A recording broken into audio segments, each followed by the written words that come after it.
பிறனில் விளையாமை. பிறன் பொருளால் பெற்றொழுகும் பேதமை ஞாலத்து அறம்பொருள் கண்டார்கண் இல். பிறன் மனைவியிடத்து விருப்பம் கொள்ளும் இழிசெயல் உலகில் அறநூல்களையும் பொருள் நூல்களையும் ஆராய்ந்து உணர்ந்தவர்களிடம் எப்பொழுதும் இருக்காது. அரண்கடை நின்றாருள் எல்லாம் பிறன்கடை நின்றாரின் பேதையார் இல். பிறன் மனைவியை அடைவதற்கு துணிந்தவர்கள் அறவழியை விடுத்து தீய வழியில் செல்லும் கடைநிலை மனிதர்களைக் காட்டிலும் கீழானவர்கள். விழிந்தாரின் வேறல்லர் மன்ற தெளிந்தாரில் தீமை புரிந்து தொழுகுவார். நம்பி பழகியவர் வீட்டில் அவரது மனைவியிடம் தகாத செயலில் ஈடுபட முனைகிறவன் உயிர் இருந்தும் பிணத்திற்கு ஒப்பானவனே ஆவான்.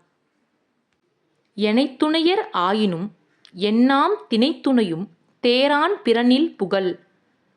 பிழை புரிகிறோம் என்பதை தினையளவு கூட சிந்தித்து பார்க்காமல் பிறன் மனைவியிடம் விருப்பம் கொள்வது எத்துணை பெருமையுடையவரையும் மதிப்பிழக்கச் செய்துவிடும். எளிதென இல்லிரப்பான் எய்து மெய்ஞான்றும் விழியாது நிற்கும் பழி.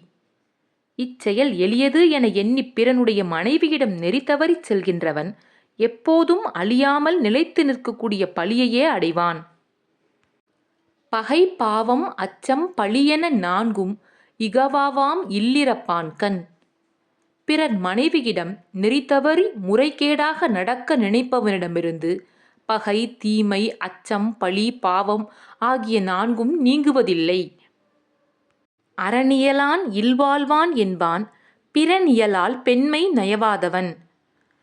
பிறன் மனைவியிடம் பெண்மை இன்பத்தை விரும்பாதவனே அறவழியில் இல்வாழ்க்கை மேற்கொண்டவன் எனப்படுவான். பிறன்மனை நோக்காத பேராண்மை சான்றோர்க்கு அறனொன்றோ ஆன்ற ஒழுக்கு. பிறனுடைய மனைவியை விரும்பி நோக்காத பெரிய ஆண்மை சான்றோர்க்கு அறம் மட்டும் அன்று நிறைந்த ஒழுக்கத்தின் சிகரமும் ஆகும். நலக்குரியார் யாரெனின் நாமநீர் வைப்பின் பிறர்க்குரியால் தோள் தோயாதார். பிறர் மனைவியின் தோளை தீண்டாதவரே கடல் சூழ் இவ்வுலகின் பெருமைகளை அடைவதற்கு தகுதியுடையவர். அரண்வரையான் அல்ல செய்யினும் பிறன்வரையால் பெண்மை நயவாமை நன்று. பிறர் மனைவியை விரும்பிச் செயல்படுவது அறவழியில் நடக்காதவர் செயலைவிட தீய இழிய செயலாகும்.